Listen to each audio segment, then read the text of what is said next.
Good day to you, gentle person on the internet, and thank you for joining me as we take a look today at Train Sim 3D. Now, this is perhaps slightly different to what I normally do in these good games videos. This game is written as a kind of a first attempt at writing a game by the developer. He says so himself in his itch.io page. He says he's basically experimenting learning with game dev. I'm assuming he's like a different kind of developer somewhere in his past. And there is a lot to do here to turn this into a particularly what I might think of as a good game. So I suppose the question arises is, why am I showing this if I don't think it is part of the usual good game fare? And there's two reasons. The first reason is that it's actually still a good game experience. We'll have a look at that now in the gameplay. And the second reason is kind of the part two of the mission of this channel, is that I'm trying to give advice. Seems like the wrong word. It seems like an arrogant word, because I'm not really in a position to advise people. You know, I'm not a game developer. I'm not a game designer. I'm a very long-term player. I've been playing games for many decades now, probably about as long as kind of personal computers and games have been a relatively mainstream thing. And so that's kind of the experience that I talk from as a hardened, diehard player. You know, I've played a lot of different games, and there's things that I enjoy and there's things that I don't enjoy, and I'm aware that I don't share all of the good things and bad things with other players, and I try to include that in my criticism, my critique of the game. But I think there is some core learnings that I found here that I try to impart, and also I'm kind of trying in a way to sort of crowdsource some actual advice. You know, I'm hoping to get a lot of devs watching these videos, a lot of other players as well, and to get them commenting. And this is where you can, you know, sort of buck the system and try something different. And this is where you can't do this thing differently because people have tried that and it doesn't work outside of this very specific context. And that kind of information, that kind of knowledge, general game design ideas and game expectations and requirements and critiques and things like that. So yeah, I wanted to look at a game in this state and just sort of say, as a developer, if you've reached this far, you've actually gone pretty far. You have a pretty solid experience here. Here are some ideas for things that you might want to add to it, or consider at least, to take it to the next step of being an actual game that people will want to come and seek out and play. You know, at the moment, this is just something that people will stumble across and go, yeah, let's give that a go. It was a nice experience.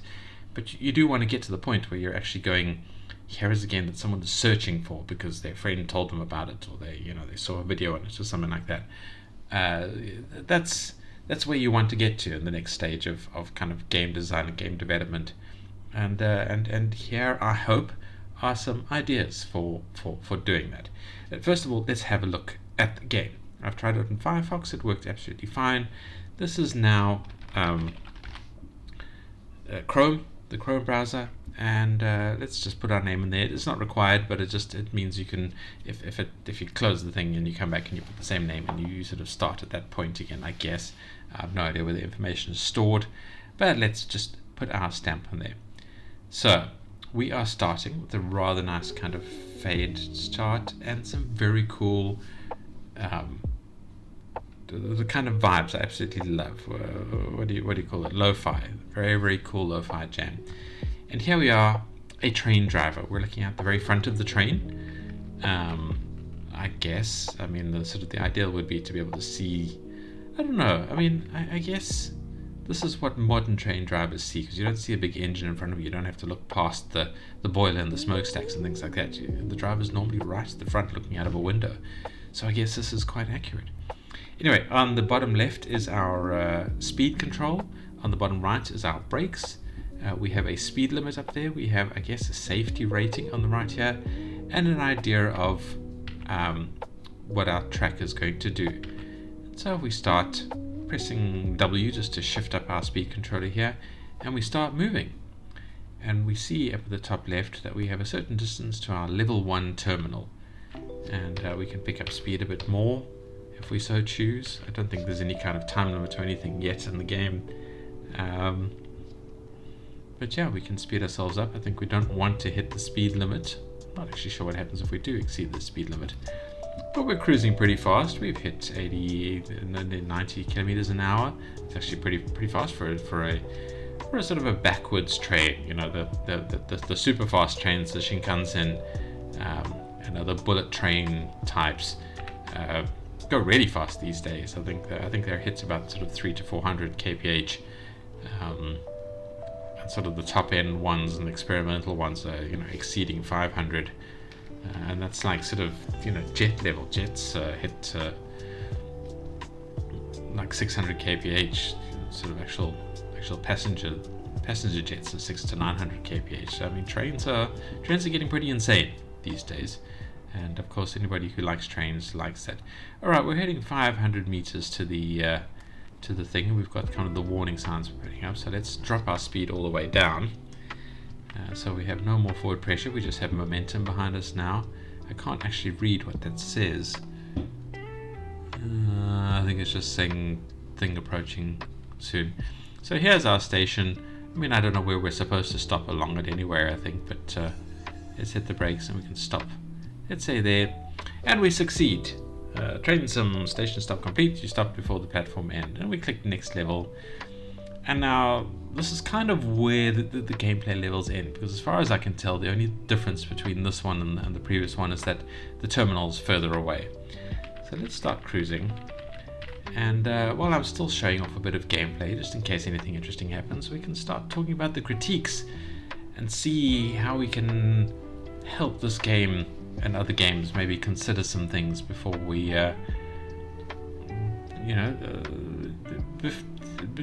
as they're being developed, I think is what I was trying to get out there. So yeah, so let's talk about it. Let's slow down a little bit. We don't need to go that fast.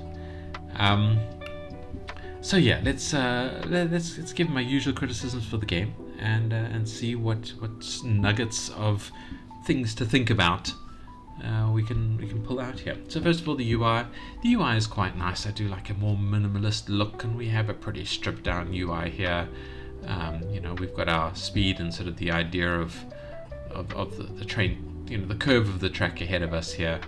I'm not sure if we can interpret anything else from these green markers, but I found that quite pleasant, as it sort of warns us how things are going. And we've got, you know, speed limit. We've got our little sort of speed controller here on the bottom left. We've got our brakes button here on the bottom right. I guess the safety thing, I don't know. Does this get affected if we speed up too fast? Let's try hitting the maximum speed and see what happens if we exceed the speed limit. Yeah. Well, anyway, I'm talking about the UI. I think, you know, it's quite stripped down little elements. It's just the stuff that you need to know in the kind of current game design, the game logic. I don't know if we can actually exceed the speed limit. I mean, it feels like we're going pretty damn fast here. Maybe the game doesn't actually let you do that in its current state. Anyway, so UI is pretty good. Things we are missing is, of course, a tutorial and let's slow down, and you know, quality of life, sound controls, and all that kind of stuff. We can hear the train in the background. I don't know if that is actually coming through to you guys. It is pretty soft for me, so it might not even be making it through to the video. But it's just that sort of the gentle type of hiss of a train. If you were quite isolated from the sound of the train by a really good carriage design, I suppose. We can't see anything here now. But as we're slowly sort of cruising in, we can let our arrival be fairly slow. Yeah, so I mean, that's it really on the UI. It could do with some quality of life controls. It could do with some what might you call it?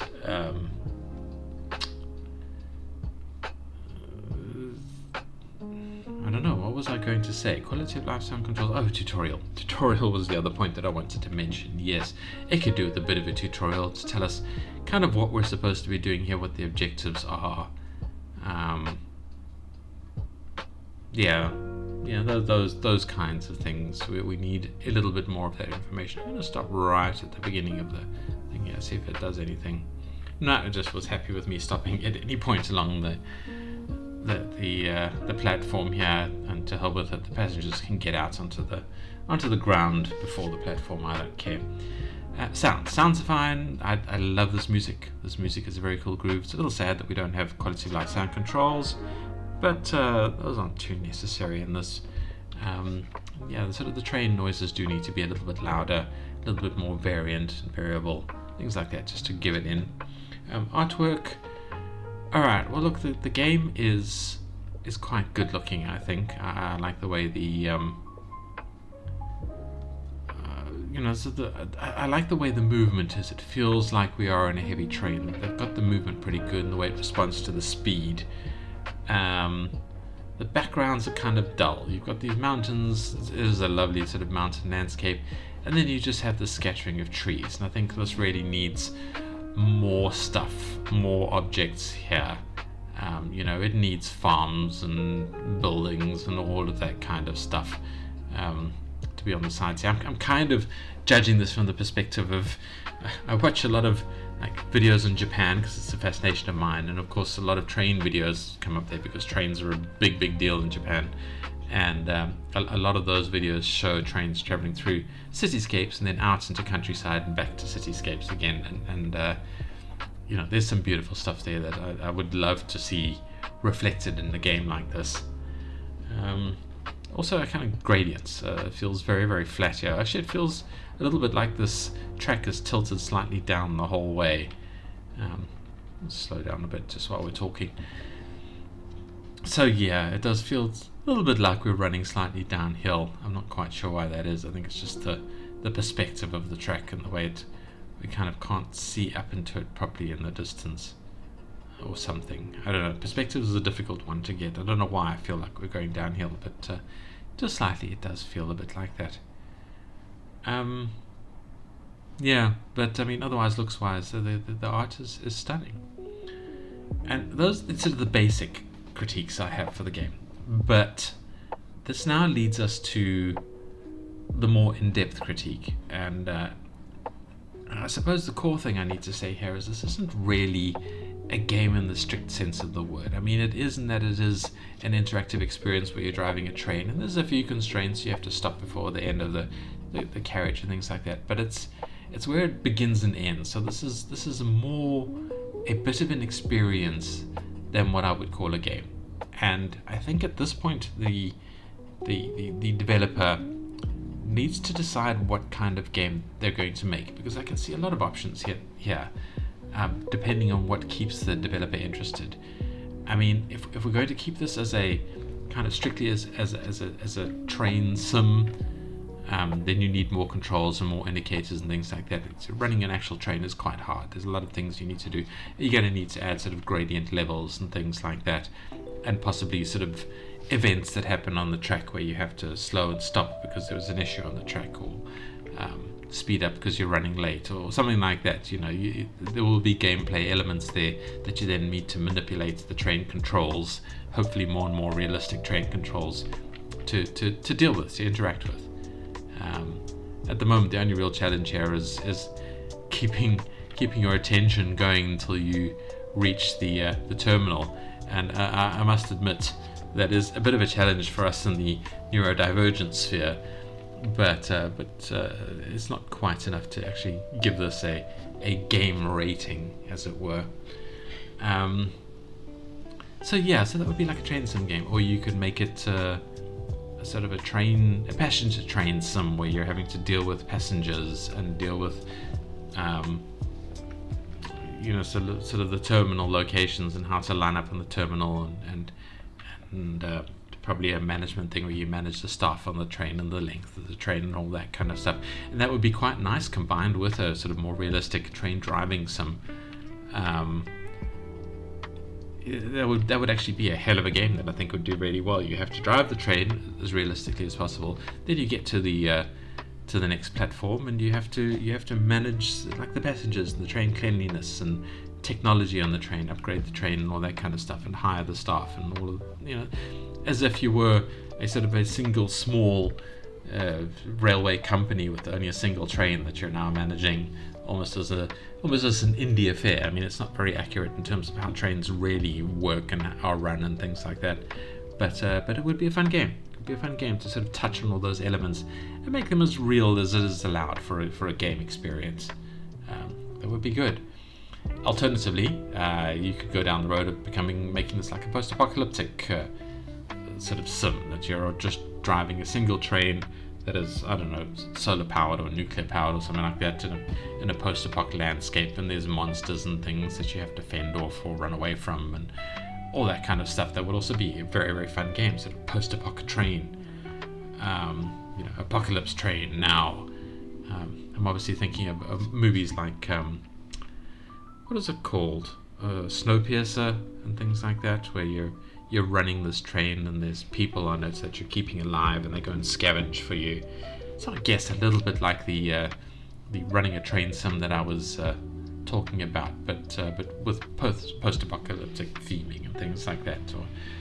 Or you could go a little bit further and have it that you're driving a train-like structure into a experimental landscape through some kind of portal, and you've got kind of an SCP almost vibe there. That would be pretty good. That would be a lot of fun. So I mean, I'm rambling now and talking about things that I would love to see, but the point is, as a developer, you need to stop at this point and go, what game am I making? What elements do I need to add, and how do I add those elements to rationally, logically, sort of with planned forethought.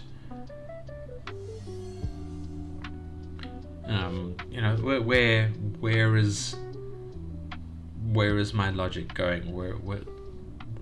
What do I need to prioritize next? And I would say prioritizing on like a storyline, on lore, on what is the world around your train, what is the storyline you're trying to present, and that would then guide what kind of thing you need to work on next. Are you talking about yourself as running a train? Is that the story behind this?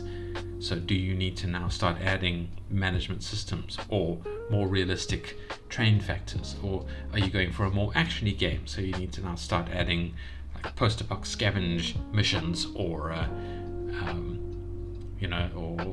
like a sci-fi futuristic world element, or a Wild West thing where you're having to fight off attacking sort of natives and cowboys and that kind of thing. So what is your path ahead? What route are you trying to follow? And start hinting at that. Start building a community around that idea, and then push your game in that direction and sort of start adding elements to it. I guess the reason why I decided to choose this as a good game is that I can see huge potential here. I think this is an absolutely beautiful train running on rails sim just at the moment as it is. It feels so comfortable, it feels so smooth. I like the controls. I do feel there's a fair bit missing in terms of, there need to be more controls. There needs to be more for the train driver to do to drive a train. I don't know how much that's actually moving away from real train driving. I don't know how much a modern train driver needs to do other than watch the track ahead and listen to what's going on in the track ahead and reacting accordingly to kind of slow down or stop the train or speed up and things like that, and just interact with the other people at a platform and things to make sure that everybody's in and everybody's out of the way and it's safe to start again. And that I think a lot of that is what a modern train driver has to do, but I don't know if there's more involved in the controls. Obviously, sort of running a steam train is a hell of a lot more complicated with the fuel source and the pressure build-up and the pressure management and preventing overpressure and all of that kind of stuff. That is quite insane. It was a task for 3 people to run one of those old steam trains, whereas a modern train is just a guy standing in a tiny little cubicle, as it were, and watching the track ahead with a couple of very, very light controls and a dead man switch. I'm assuming, I'm hoping. That's there is a lot there, and I really want to see where this game goes in that direction, and where it takes this basic framework and how it builds on it to give us like a seriously good game experience. So this is one I'm going to watch, and I hope my attempt at a little bit of starting thought process there is taken in stride and taken as intended, and I hope this developer continues working, because there is, I think, the platform of something really good here. I think this is potentially a really good developer, whatever process he's used to build this far into the game so far. Is incredibly promising. So please keep going, Dev, and please let us know what kind of game you're going to make and where it's going to go. And I look forward to seeing more of your stuff on itch.io and possibly on Steam once you've taken this to the next level. And thank you for creating this game, and thank you to whoever you are who is watching this video. I do appreciate it a lot. Don't forget to leave a comment and a like if you are so inclined. I would like to hear from you, and I would like to see that you liked my videos. Leave a dislike if you disliked it, but then leave a comment telling me what you disliked about it, and I'll try and get better at it. And don't forget to hit that subscribe button if you want to stick around and see me look at more indie games at various levels of their development. But I do hunt games that I think are interesting and people are going to like. And stick around if you want to see that kind of stuff presented in front of you, and we can do the channel's mission to battle, the big AAA studios and their AI slop infused microtransaction riddled crap that they try and serve us for expanded prices. We've got to fight against those.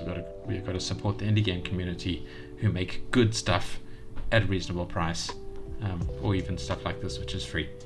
And that's something worth supporting and holding up and saying, look how the world could be rather than the way that it is. And that's the second channel's mission. The first one is just to find some good stuff to play. Thank you for watching, and I hope this all made sense, and I hope to see you in the next video. And goodbye.